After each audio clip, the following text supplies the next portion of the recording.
si bil naturaliziran igralec, oziroma zvezdico, da si imel. Kakšni so občutki, ko si izvedel, da te zvezdice ni več?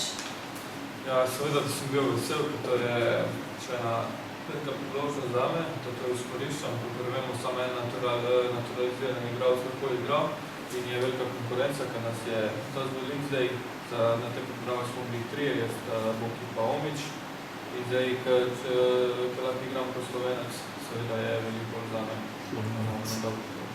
Kaj pa ti pomeni igranje za slovenske reprezentance? Sem že prej rekel, Slovenija je veliko naredila zame in bi lahko nekaj vrnil nazaj.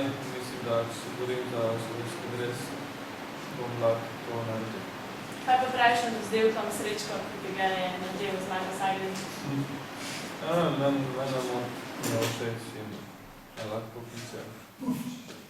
Kako bi povabil gledalce, da pridejo v halo komunalnega centra in navijajo za vas? Ja, upam, da je bo čim več, ne. Mislim, da smo dobro delali, da si zaslužimo pored tribun in naj čim več pridejo in navijajo za nas, ne.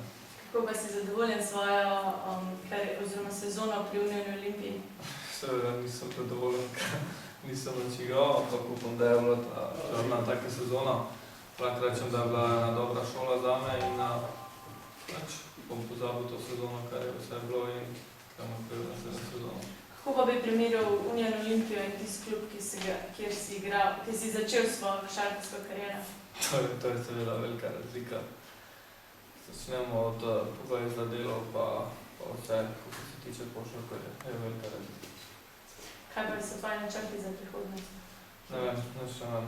Zdaj mislim samo na evropsko prvenstvo, ko bo tega konec, pa bomo videli kaj kako.